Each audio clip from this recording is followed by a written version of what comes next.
Voici Tam Tam Tropical, votre émission d'information et de débat sur l'Afrique et sa diaspora, conçue et présentée par Juvénal Noël.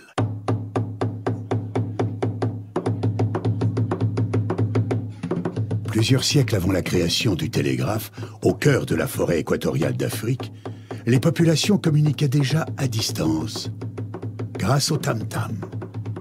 En un temps record, des messages étaient relayés dans plusieurs contrées. Tam Tam Tropical, l'Afrique chez vous, chaque mardi de 19h à 20h sur Radio Pluriel.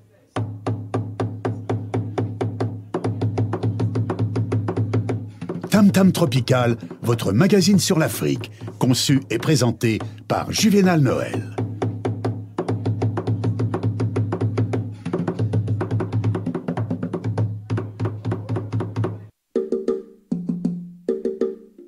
À la une de ce magazine, c'est en Algérie où l'armée exige le départ du président Bouteflika. En effet, le chef d'état-major de l'armée algérienne a exigé que le président Abdelaziz Bouteflika soit déclaré inapte à gouverner après des semaines de manifestations contre lui dans le pays. Deuxième titre également nous vient donc du Cameroun où la crise anglophone.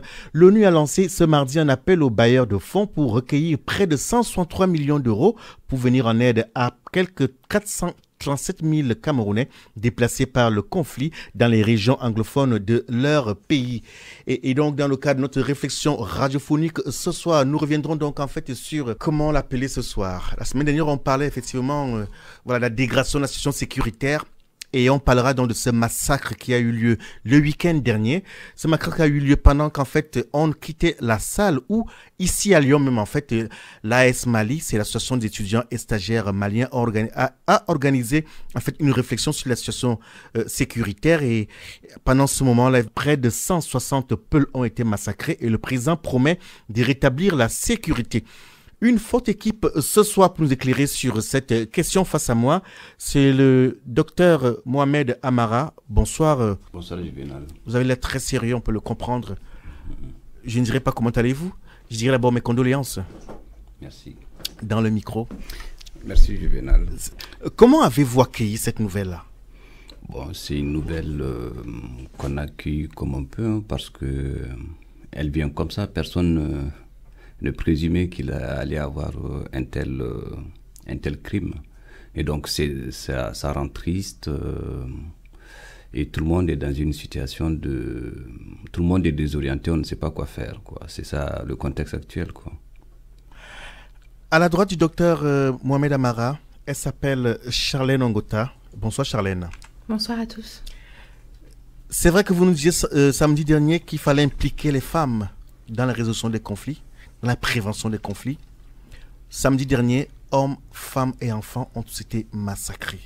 Quelle est votre réaction? Je vois déjà que mon appel a été entendu, vu qu'on est 3 femmes sur le plateau, c'est très plaisant. Et ensuite, pour revenir sur ce qui s'est passé, bien entendu, samedi dernier, je suis vraiment triste, effectivement, parce qu'au-delà, encore une fois, du conflit malien, c'est tout le continent qui est concerné. Et c'est avec beaucoup d'effroi et de tristesse que je peux constater que, encore une fois, la question de l'instrumentalisation ethnique a été utilisée, à tort, encore une fois. Donc, c'est terrible, c'est terrible. Encore des femmes, encore des enfants, encore des hommes, tout un peuple. Donc, c'est vrai que c'est toute l'Afrique qui est meurtrie et j'aimerais vraiment faire passer toutes mes condoléances. Toute l'Afrique est meurtrie et à votre droite, à la droite du docteur Charlène Ongota, Barry Kalilou, il est le président de l'association d'étudiants et stagiaires maliens. Bonsoir Barry Kalilou. Bonsoir Juvénal, bonsoir à toutes et à tous. C'est à votre initiative qu'effectivement la conférence de la semaine dernière a eu lieu, oui, le samedi dernier, oui. Et que j'ai rappelé qu'à l'heure où s'achève la conférence, et d'après les informations que nous avons, c'est à peu près à cette heure-là que se déroulait le massacre. Oui, moi je l'ai appris le soir, après la table ronde, et comme tout le monde ici, j'ai été choqué déjà d'apprendre ces massacres-là. On ne s'attendait pas à ça, franchement. Choqué vous l'êtes, mais seulement ce que je voudrais dire, c'est que sans toutefois être pessimiste, le constat est fait, c'est que samedi dernier, il y a eu de la réflexion, comme il y en aura encore, mais cependant, à un moment, on a besoin d'efficacité, de choses concrètes. À votre avis, après la conférence, qu'est-ce qui pourrait suivre? Moi, je pense alors déjà là, peut-être j'anticipe, mais on prévoit un événement bientôt, une marche, je sais pas quelle forme ça prendra, mais on prévoit un événement bientôt. Et à la suite Quel type d'événement prévoyez-vous? C'est pas un scoop. Je laisserai qu'il ait droit à en parler après. Mais voilà, après la table ronde, on prévoit déjà de faire les actes du coup de la table ronde et puis de l'envoyer au gouvernement, au consulat ici, avec des mesures, des solutions qui sont sorties de la table ronde. Voilà qui est intéressant, effectivement, dont les autorités seront contactées, seront informées du travail qui se fait déjà ici dans la capitale des Gaules. Et donc, elle est bien décorée. Elle sort de l'ordre. On n'a pas l'habitude de recevoir en fait des jeunes africaines aux couleurs de nos reines. J'avoue que j'ai pris du temps pour apprendre à bien épeler son prénom. Worokia. Bonsoir. Bonsoir à toutes et à tous. Vous êtes la responsable de... Je prends du temps parce qu'effectivement, avec vous, il faut faire très attention. Je vous dis pourquoi. Elle a un mouvement très particulier. Pour moi, c'est une association, mais elle dit que ce n'est pas une association. C'est quoi? C'est un organisme. Jeunes Afro-descendants, qu'est-ce que c'est? Alors, c'est très simple. L'année dernière, en avril 2018, j'ai pris l'initiative de créer mon organisme communautaire, Jeunes Afro-descendants, qui a pour but, qui a pour objectif de mettre en avant les jeunes Afro-descendants talentueux et ainsi que de promouvoir la beauté noire, la beauté des Afro-descendants et de promouvoir l'Afrique, les Antilles et, de manière générale, toutes les cultures afro-descendantes. Quand vous dites afro-descendante, vous faites allusion à qui? Je fais allusion à moi. Je fais allusion à moi en tant que jeune femme africaine. Je fais allusion je fais allusion aux Antillais. Je fais allusion à toute personne qui ont cette magnifique couleur de peau, à toutes personnes qui sont conscientisées, à toutes personnes qui veulent faire partie de la communauté noire, car effectivement, il y a plusieurs teintes, si je peux dire ça, il y a plusieurs nuances de noir. Du coup, même ceux qui sont très clairs de peau, s'ils savent qu'ils sont noirs, s'ils sont conscientisés, ils font partie de la communauté, ils font partie des jeunes afro-descendants. Elle s'appelle Worokia Sidime, la responsable de l'organisme Jeunes Afro-descendants. À la gauche de Worokia, elle s'appelle Emmanuel Dibassou. Bonsoir Emmanuel. Bonsoir à tous. On vous a reçu déjà il y a quelques semaines, c'était pour parler des cris de l'enfant. Je rappelle donc effectivement que Worokia et Emmanuel sont venus, et de même que Barry Kalilou, ils sont dans la préparation d'un événement qui aura lieu le 13 avril prochain. C'est le Forum des diasporas africaines, c'est ça? Non, le Forum Jeunesse et Diaspora. Ah, c'est très bien. Ça montre effectivement que vous êtes attentif et attentive à ce qui se dit. Voilà dans notre équipe de studio. D'autres invités nous reviendront dans cette émission pour effectivement réfléchir sur l'Afrique. Mesdames et messieurs, une fois de plus, bonsoir. Pour vous dire merci à vous qui avez essayé de faire le déplacement et à tous ceux et celles qui nous écoutent en France, outre-Atlantique et sur le continent. Nous allons proposer cette brève ponctuation musicale.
Y'a ces matins, soirées, jamais fatigué.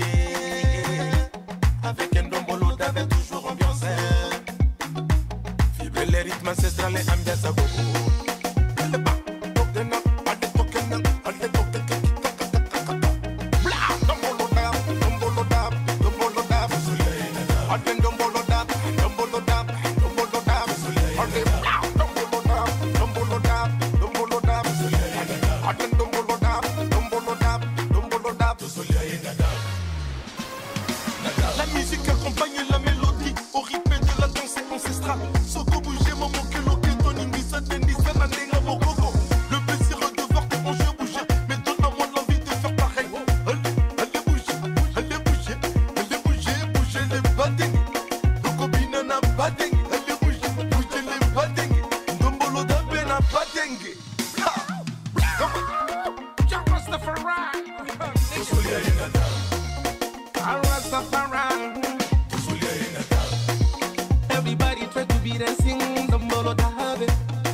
Vous écoutez Tam Tam Tropical sur Radio Pluriel.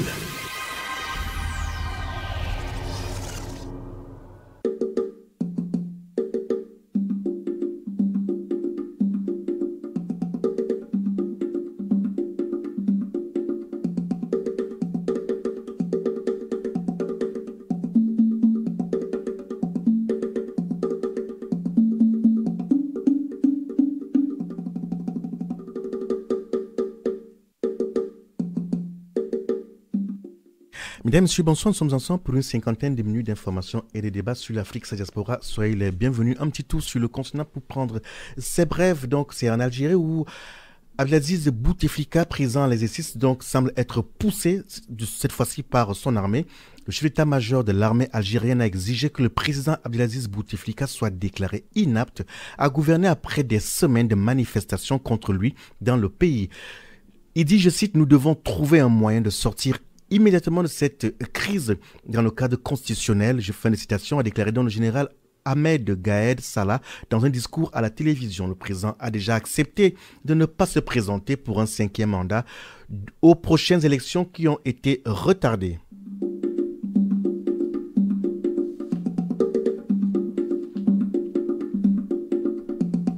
Cette information qui est assez inquiétante, donc on va vers un consentement sexuel à l'âge de 16 ans.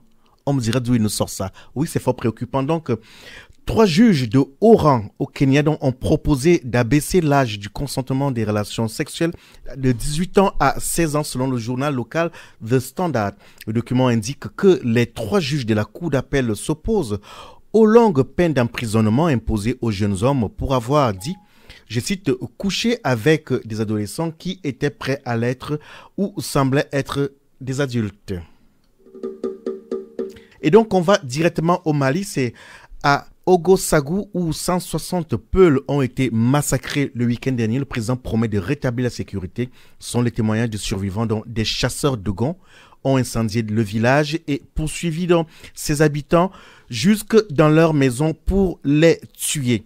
Je vais donc refaire donc le tour du studio pour ceux qui joignent nous à ce moment. Donc face à moi, Mohamed Amara, il est donc sociologue, auteur de plusieurs livres.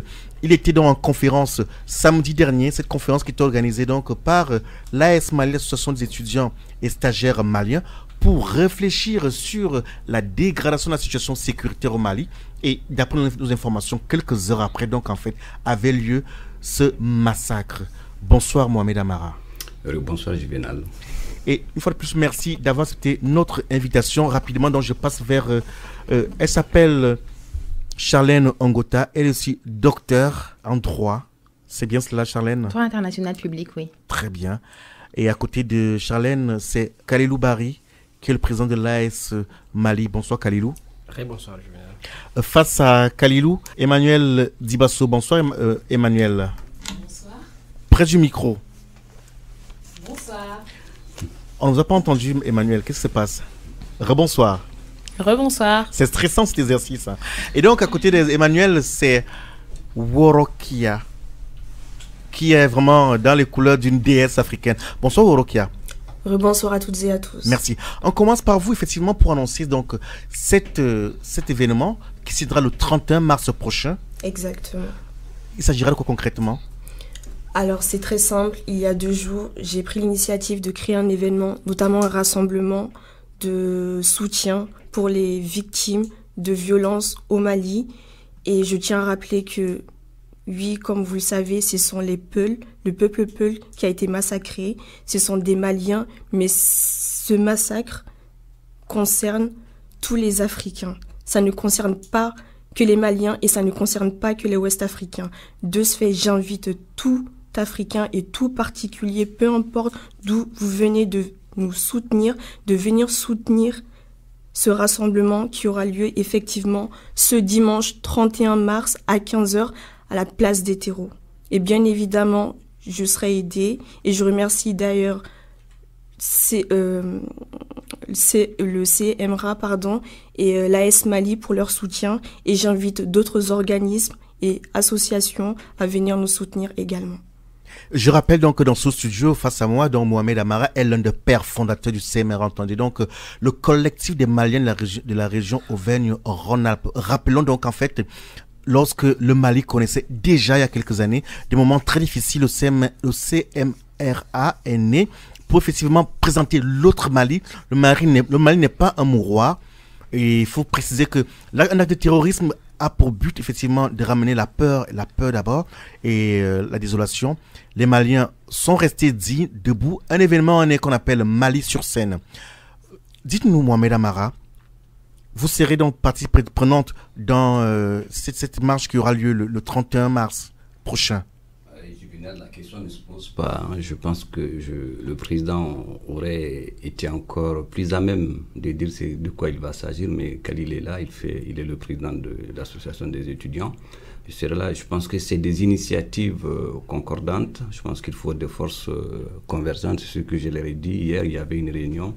Entre-temps, elle a proposé son événement, le CMRA aussi, l'AS Mali. Donc, ce serait bien maintenant qu'on se montre, qu'on soit visible, pour dénoncer à la fois ces formes de violence, ces crimes, et à la fois demander aux différents représentants de l'État de nous rendre compte de ce qu'il en est. C'est ça qui est important. Et donc, il va y avoir un rassemblement, ça commence par le rassemblement. Après, il va y avoir une marche pacifique. On a déjà fait des marches en 2012. Et donc, le CMRA reprend ce qu'il a l'habitude de faire, son cœur de métier, c'est-à-dire mettre au centre les problématiques maliennes, telles que cette question d'ethnocentrisme ou tout simplement de conflits intercommunautaires. J'entends ce que vous dites et il est important, Khalil Bailou nous le disait en fait, voyez-vous, la réflexion n'est pas à négliger, il faut réfléchir sur ces questions et proposer des solutions. Mais cependant, on a le sentiment qu'aujourd'hui, il faut être dans l'action. Et en termes d'action, donc, Kalilou Barry me dira que, voilà, faut pas tellement me chercher, j'ai fait ce que je peux. Puisqu'aujourd'hui, samedi dernier, nous étions dans la réflexion et quelques heures après, il y avait eu des massacres.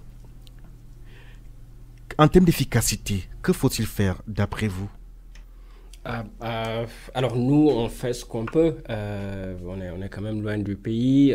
Ce qu'on peut faire en termes d'efficacité, je pense, c'est de se mobiliser. Orokia et Mohamed ont parlé donc de la marche pacifique qui aura lieu le dimanche prochain.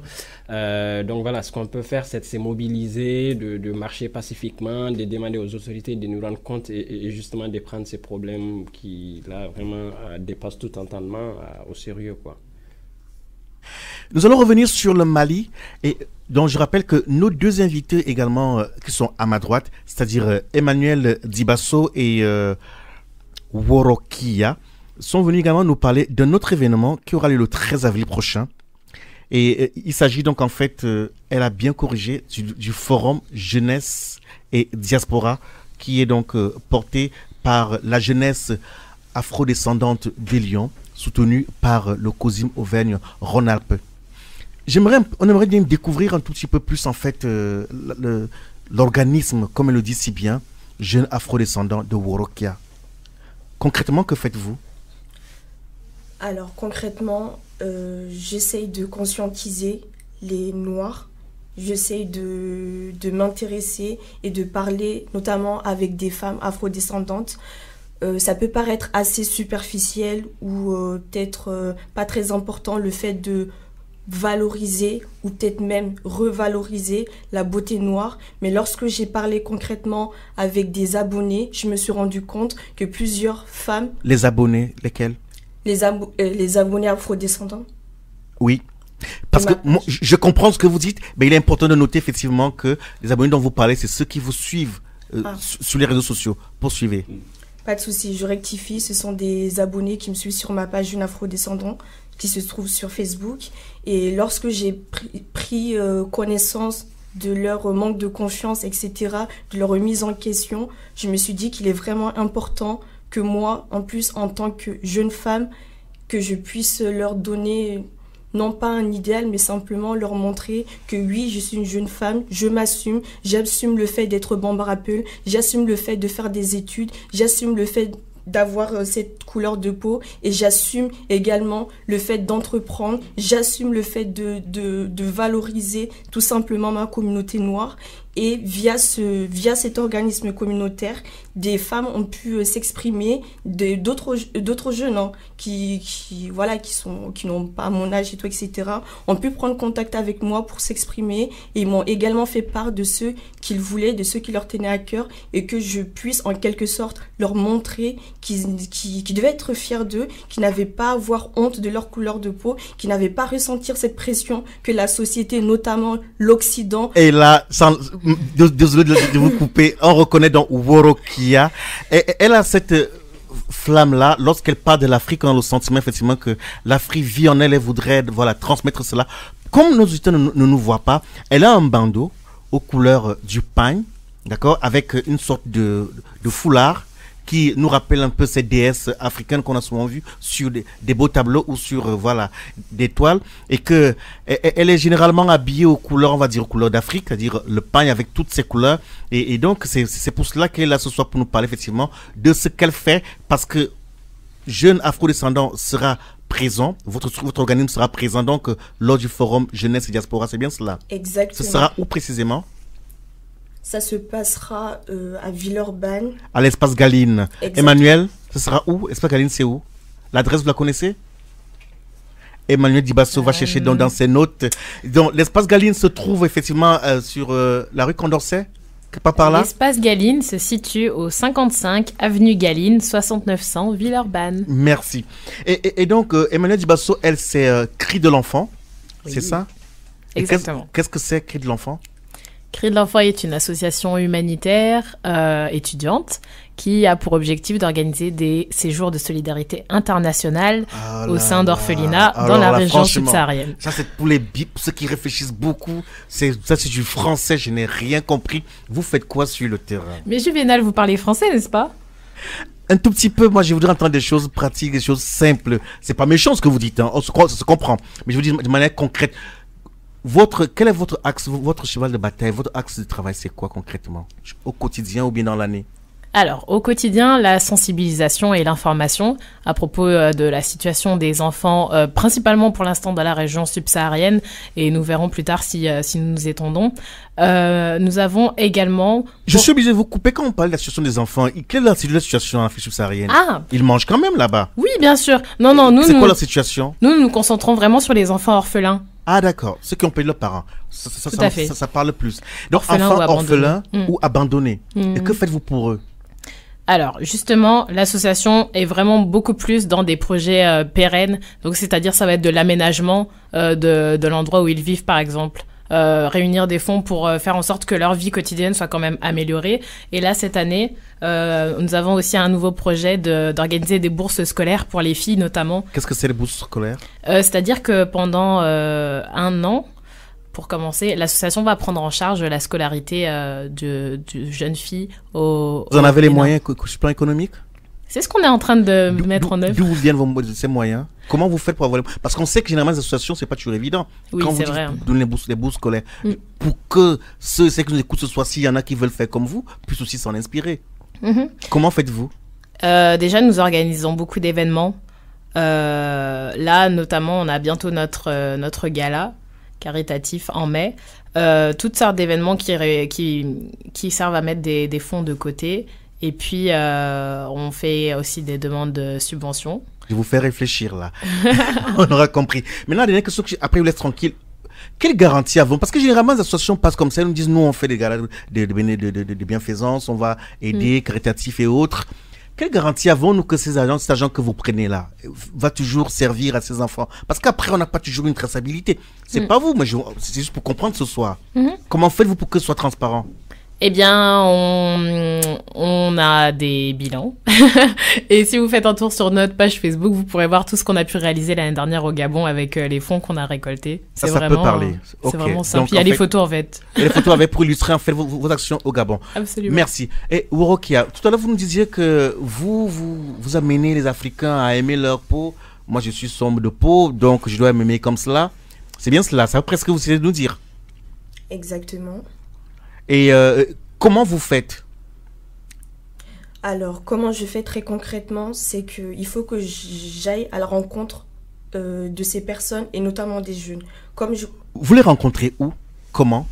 Alors, c'est très simple. Déjà, je participe presque à tous les événements afro de Lyon. C'est-à-dire, j'apporte mon soutien concret. Et lors de ces événements, je fais des rencontres. Et à la fin de ces événements-là, il m'arrive d'entreprendre des discussions et tout, etc. Et quand il y a des mots qui sont péjoratifs, lorsqu'on parle, quelque chose d'obscur, de noir, le cœur noir, etc., ce genre de choses, j'essaye de rappeler que non, le noir peut tout autant être pur que le blanc, en fait, que c'est au même pied d'escale, en fait. Et aussi, par rapport aux jeunes, c'est très simple, simplement, je vais leur parler, en fait. Je pense à ce jour, il y a très peu de personnes qui font la démarche d'aller parler, d'aller poser des questions et ne pas s'intéresser qu'à sa propre personne. Parce que ça veut dire que je mets de côté ma propre personne et que je ne deviens plus ethnocentrique. Dire en quelque sorte. Worokia. Alors, c'est pas facile. Worokia est très jeune. C'est vrai, quand on l'écoute, on a l'impression qu'elle a une jeune, elle a à peu près la vingtaine, à peine la vingtaine. Ce qui nous a donné envie de l'inviter ce soir, c'est qu'effectivement, elle semble porter à cœur ce combat-là pour la conscientisation et puis, on va dire quoi, pour valoriser en fait le monde noir. Mes cheveux ne se voient pas. Mais généralement, les noirs, ils ont souvent les faux cheveux. Ou pour, par exemple, on se demande s'ils ont les vrais cheveux. Et ce soir, je regarde dans le studio, elles sont en foulard. Elles ont de vrais cheveux. Charlène, et également mon assistante de ce soir également, elle a des cheveux. On le dit en rigolant, mais c'est pas toujours évident parce qu'effectivement, les clichés aujourd'hui font que souvent les jeunes noirs, surtout les jeunes filles, semblent ne pas être fiers dans leur peau noire. Pour le 13 avril prochain, qu'est-ce qui est prévu? Alors, pour le 13 avril prochain, nous avons un programme. Voilà, c'est que 17h, ça sera l'accueil public et accès au stand. Vers les 18h, les ateliers longs, ateliers d'écriture de scénarios avec lecture collective par Dany Colin, atelier de lecture Nous sommes tous des féministes de Chimanda par Makeda Saba, c'est-à-dire l'association des femmes féministes. Et cet atelier est réservé aux femmes, je tiens à le préciser. Il y aura également l'atelier L'économie sociale et solidaire en Afrique par l'élite de la jeunesse pour le développement. Après, il y aura de côté des ateliers rapides comme le No Congonophone par Génération Lumière. Il y aura également étudiants de la diaspora et solidarité internationale par Cri de l'enfant avec sa présidente à ma côté, Emmanuel. Et à partir de 20h, il y aura une conférence Voilà, ce sera l'écologie, un impératif pour l'Afrique de demain, de Génération Lumière, en collaboration avec l'AECAL et l'association Makeda Saba. Et enfin, à 21h, c'est la restauration en vente sur place des formules à 8 €. Ce sont des plats africains, desserts, plats chauds. Est-ce que c'est gratuit tout ça? Ça coûte quand même de l'argent, j'imagine. 8 €, je répète. Ah, 8 €. Oui. À 8 €, on aura droit à tout ce que vous avez dit là. Exactement, entrée, plats chauds et desserts. Très bien. Vous ne partez pas parce qu'effectivement, le débat dans lequel nous allons rentrer d'une grosse demi-heure vous concerne aussi. On parle de l'Afrique. Après donc notre indicatif, on se retrouve dans quelques instants.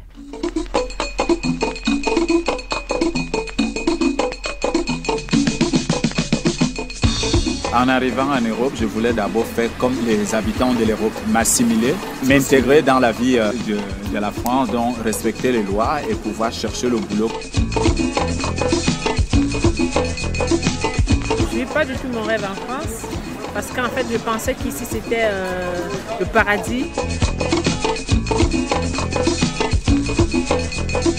Oh, c'est difficile comme tout le monde, hein. Il y en a qui sont vraiment de la vraie diaspora, qui vont à l'école, qui sont des licenciés, mais il y a trop de banditisme de la diaspora ici. Il faut qu'on puisse faire comprendre aux jeunes que quand on est dans un pays, on respecte la loi de ce pays-là.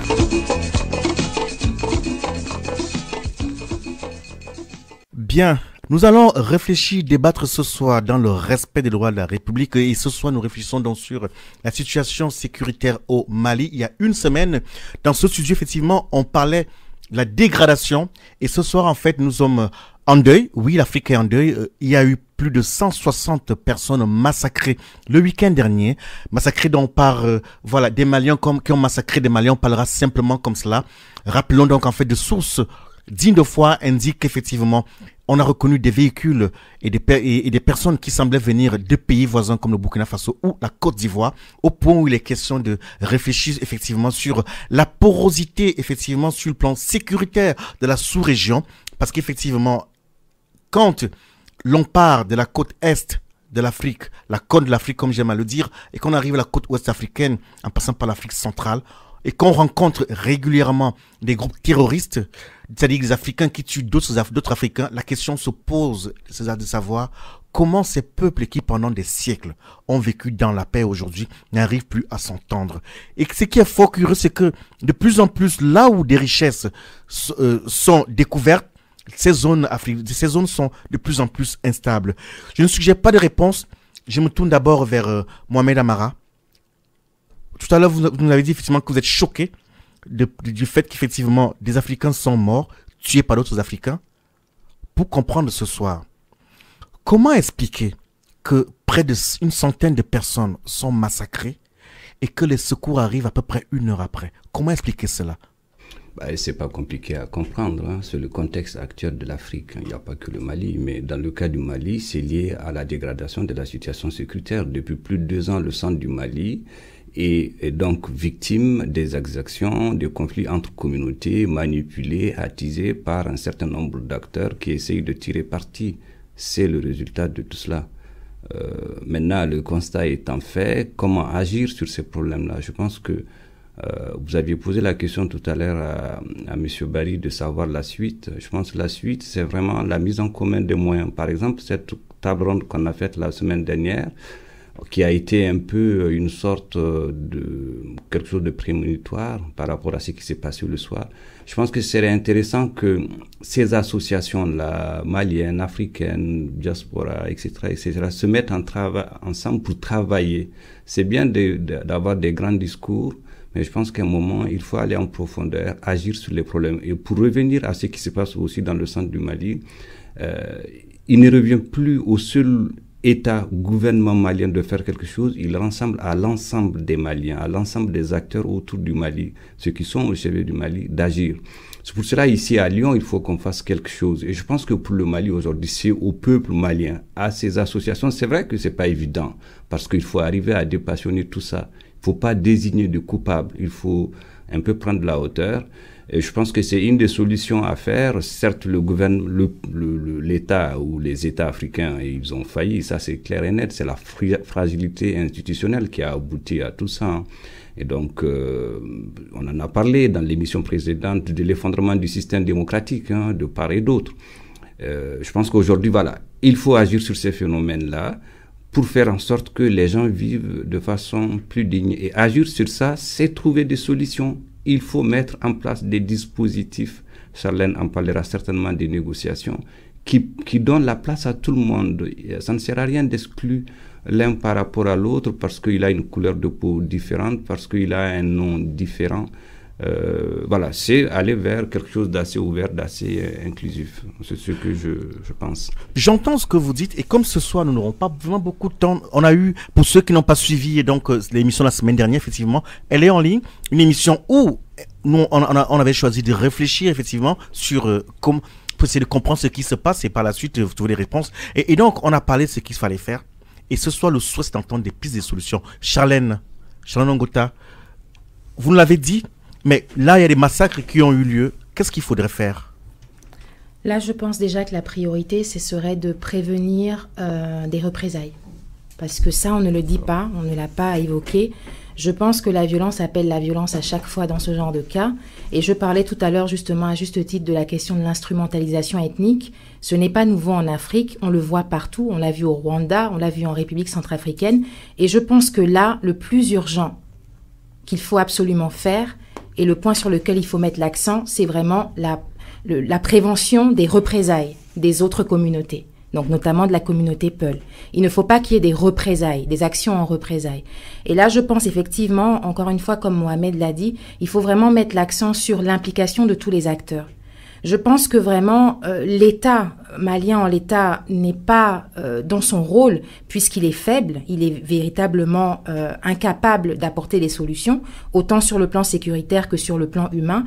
Et donc je pense que toutes les institutions, que ce soit les institutions sous-régionales ou les institutions même internationales, doivent véritablement marteler, mettre un point d'arrêt à ces exactions-là et prendre des positions fermes, parce que je ne sais pas quelle est la position de l'Union africaine. Jusqu'à présent, je ne sais pas quelle est la position des organisations sous-régionales. Ce sont juste des prises de position symboliques. On n'a pas l'impression qu'il y a de la fermeté. On n'a pas l'impression qu'il y a vraiment des prises de parole conscientes qui vont faire en sorte justement que premièrement, on n'ait pas ces représailles et qu'ensuite, il y ait vraiment des solutions qui portent leurs fruits. C'est donc Charlène Ongota qui nous parlait de ce qu'il faudrait faire. Pendant que Charlène Ongota nous parlait, apparemment, un auditeur nous a rejoint. Madame ou monsieur, bonsoir. Ensemble, la voix perdue. Donc, je repars donc vers le studio et je pose la question à Kalilou Bari. Parce qu'il ce soir, il est question de voir de manière concrète ce qu'il faudrait faire, d'y réfléchir. Comment on peut décliner la réflexion à des actions concrètes. Outre, par exemple, faire mémoire, d'accord, envoyer le mémoire et informer. Est-ce que vos camarades et vous avez eu le temps de réfléchir à ce qu'il faudrait faire après le massacre qu'il y a eu samedi dernier? Kalibalilou. Moi, je suis tout à fait d'accord avec ce que Mohamed a dit. Il est important qu'on montre quand même l'unité, notre unité, qu'on parle d'une même voix à partir d'ici pour dénoncer et puis appeler le gouvernement à réagir, notamment en prévenant. Justement, Charlène a bien fait de de les dire en prévenant des représailles, mais aussi en rendant justice, donc en jugeant les coupables de ces victimes-là. Donc, qu'il faut rappeler en passant, ne sont pas des Dogons. Donc, nous, au niveau de l'association, on doit se réunir ce week-end. Donc, on prendra une décision par rapport à ce qui sera fait. Donc si éventuellement nous allons faire des cotisations pour aider les déplacés, parce que il parle des crises aussi, il parle des gens qui se déplacent, qui sont en situation de vulnérabilité, qui sont dans le besoin. Donc voir ce qu'on peut faire à ces niveaux-là, et puis éventuellement voir quelles actions on pourra mettre en place, toujours en coordination avec les autres associations et amis du Mali. Participez à l'émission Tam Tam Tropical. Appelez le 04 78 21 05 95. 04 78 21 05 95. Pendant que Kalilou Bari, Je me mélange de pinceaux, désolé, c'est Khalilou Baris, le président de l'AS Malien. AS Malien, c'est l'association des étudiants et stagiaires maliens de Lyon. Nous présenter à peu près ce qui pourrait être leur feuille de route. Monsieur Paul Nsapou, qui est donc délégué de la FIDH, la Fédération internationale des droits de l'homme pour l'Afrique subsaharienne, nous a rejoint. Bonsoir, monsieur Nsapou. Bonsoir, monsieur. Et merci pour notre invitation. La question, je vous la pose directement. Vous qui observez depuis quelques années, voilà, l'Afrique subsaharienne, comment expliquez-vous au niveau de la FIDH le fait que, voilà, des massacres ont lieu, l'armée intervient en retard et on a l'impression que tout le monde regardait ailleurs pendant que on massacrait des Peuls? Paul Nsapou. Eh bien, nous suivons cette triste situation qui se vit au Mali. Nous avons à plusieurs reprises alerté l'opinion nationale et même internationale. Il y a l'année passée, le 20 novembre 2018, nous avions publié un rapport alarmant sur la situation qui se vivait au centre du Mali, par exemple. Et bien sûr, avec la FIDH et notre organisation affiliée, l'Association malienne des droits de l'homme, nous faisions allusion à l'enracinement de groupes armés terroristes, à l'intensification des violences intercommunautaires et à des exactions commises dans le cadre d'opérations même antiterroristes. Nous avions alerté cette situation et aujourd'hui, et même fait des recommandations. Aujourd'hui, nous assistons à cette escalade des violences et où pratiquement beaucoup d'acteurs, d'antagonistes et de protagonistes ont leur part de responsabilité. Et donc, là, nous sommes tous interpellés. Nous allons, dans les jours qui suivent, prendre position et continuer à suivre la situation, alerter les différents acteurs, aussi bien au niveau du pays qu'au niveau de la sous-région et au niveau international. Paul Nsapou, j'entends ce que vous dites, mais aujourd'hui, on a besoin de solutions, on a besoin de pistes. Qu'est-ce que vous avez préconisé au niveau de la FIDH par rapport à cette situation-là? Bon, je crois que nous allons interpeller tous les acteurs qui sont impliqués dans ces conflits, en commençant par la responsabilité du gouvernement malien. Il faudrait absolument que nous tous, y compris la société civile ou les sociétés civiles, nous puissions élever notre voix pour que le monde sache davantage et que l'on s'engage à réellement trouver des solutions à cette crise.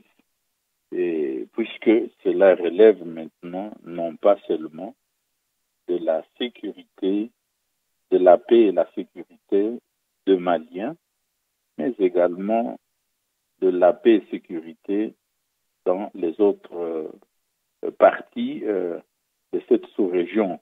Donc les instances au niveau africain, l'Union africaine, et y compris aussi les structures sous-régionales, ont leur part de responsabilité, puisque nous avons comme l'impression qu'on a assisté à tristement sans que les différents acteurs de toutes ces structures, en commençant par l'État malien, et y compris, comme je le disais encore, les responsables des structures sous-régionales et même continentales, n'ont pas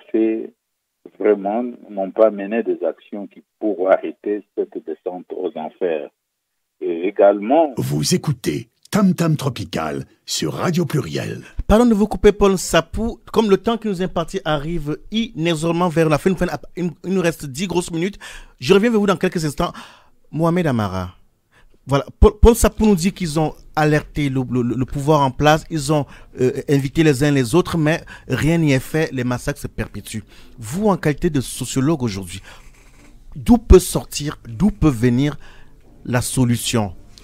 Oui, je venais à l'avant de parler de solution. J'ai bien entendu ce que disait l'autre intervenant, mais je vais mettre un peu les pieds dans les plats. Je pense que toutes ces organisations humanitaires, entre autres, qui sont là depuis des années, ça fait 6 ans que la situation du Mali perdure. C'est désolant de voir à chaque fois qu'on nous sorte des discours pour dire qu'on a prévenu, on a fait ceci, on a fait cela. Et je trouve à un moment, il faut prendre les taureaux par les cornes, ça me paraît important. Et là, il y a des forces importantes comme Barkhane, comme MINUSMA, c'est pas normal. Il y a tellement de militaires aujourd'hui dans le Sahel que certains disent qu'il y a un encombrement. Il y a des endroits où on ne peut même pas passer. C'est quand même inadmissible. C'est bien d'entendre ces beaux discours. Pour revenir maintenant à la question que vous me posez, il n'y a pas de solution miracle. Et la solution, c'est pas demain. C'est clair et net. Il faut, pour moi, que les Maliens, les différents acteurs s'organisent. Le problème, c'est l'inorganisation. Chacun, quelque part, pose son action sans concertation, sans lien avec les autres. C'est ça le problème. Il faudra qu'il y ait une sorte d'harmonisation de l'ensemble des actions en direction des zones en crise. Et pas que le Mali, c'est un peu partout dans le monde. Et après, chacun défend sa chapelle. Premier point important, s'organiser pour donc drainer les actions en direction des zones en crise. Deuxième point important, et je m'arrête là, je pense que ce serait important aujourd'hui de retrouver ces personnes-là qui ont commis les actes criminels pour les juger, pour les punir.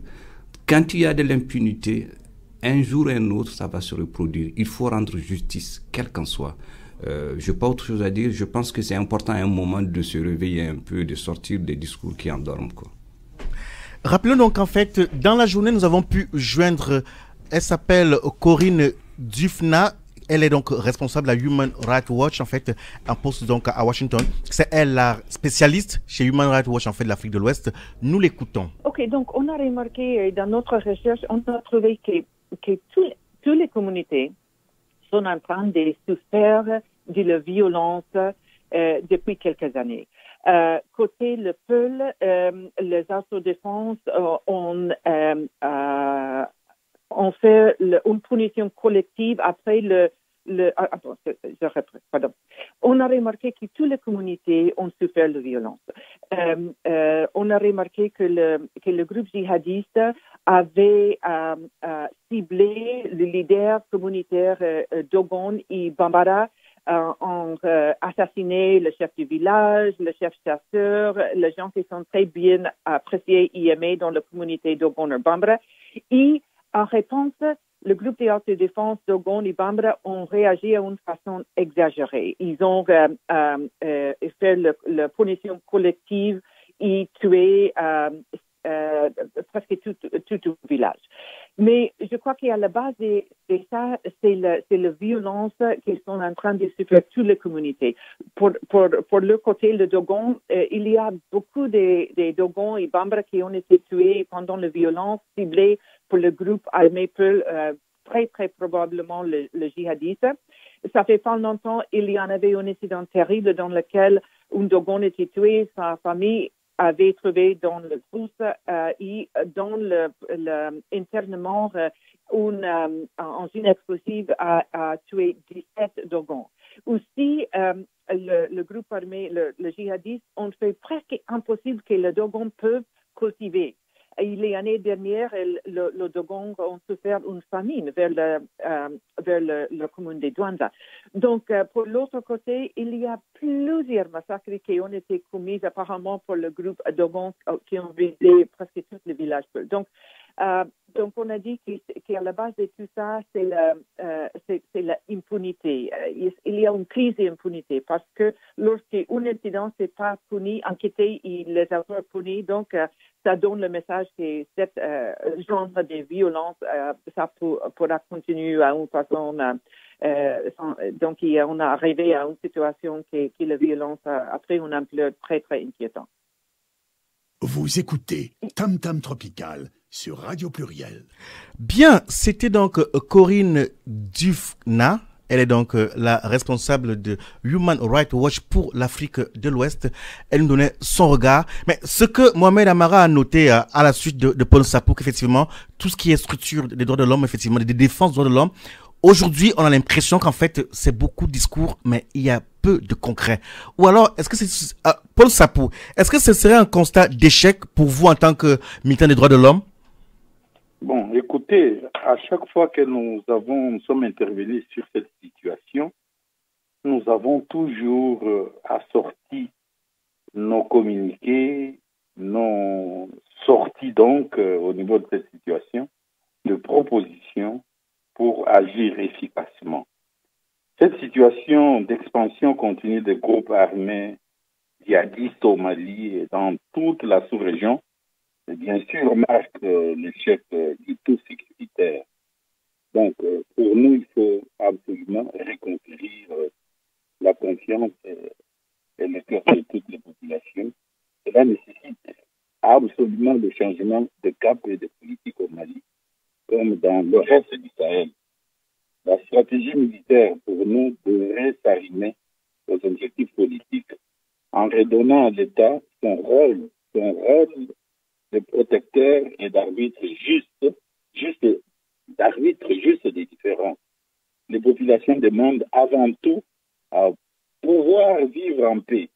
Leur redonner confiance pour nous, à la FIDH, avec nos ligues membres, partenaires et affiliés au Mali. Donc, pour redonner confiance à cette population, cette confiance doit absolument et obligatoirement, permettez-moi la tautologie, passer par le jugement des responsables des crimes graves, qu'ils soient djihadistes, membres des milices ou agents de l'État. Merci d'avoir accepté de nous consacrer un peu de votre temps. Il est donc clair qu'effectivement l'impunité doit cesser. C'est ce qu'on dit, mais samedi dernier, en fait, à cette rencontre, cette réflexion, on rappelait que on a souvent vu effectivement, voilà, des responsables de groupes armés être invités à la table des négociations, et puis peu de temps après, ils ont le blanc-seing, ils se retrouvent donc en costume, ils ont tronqué le treillis donc à un beau costume, et du coup, Mohamed Amara, il n'y a pas de solution du tout. Bien sûr qu'il y a une solution. Le problème, c'est elle viendrait d'où donc, de manière pratique? Elle vient de tous ceux qui sont au chevet du Mali. Parce que la solution, elle ne peut pas être une solution individuelle. C'est ça le problème. Aujourd'hui, le Mali n'est plus géré par le Mali, par les Maliens de façon générale. Il est géré par qui d'autre? Dites-nous. J'ai l'impression qu'il y a quelque chose qui, depuis la dernière émission, vole, on ne le dit pas. On entend parler de causes endogènes, mais des causes exogènes, on en parle très peu. On est la dernière émission, il nous reste 2 minutes, Mohamed Amara. Oui, je vais faire vite. Le Mali, aujourd'hui, il est géré par l'ensemble des acteurs. Il y a Barkhane, il y a la MINUSMA, il y a le G5 Sahel, etc. Donc on a dit Barkhane, pour ceux qui ne savent pas, c'est la France. La MINUSMA, c'est l'ONU. Le G5 Sahel, c'est la sous-région. C'est les 5 pays du Sahel. Voilà. Donc le Burkina, le Mali, la Mauritanie, le Tchad et le Niger. Voilà, donc ce sont ces acteurs-là. Il y a l'Union européenne qui forme. Donc il y a tous ces gens qui sont là. Et du coup, on a du mal à comprendre. Donc la solution pour moi, pour être concret, ne peut venir que l'implication de ces acteurs. Il y a un problème qu'on oublie et qu'on n'a pas dit et qu'il faut qu'on dise.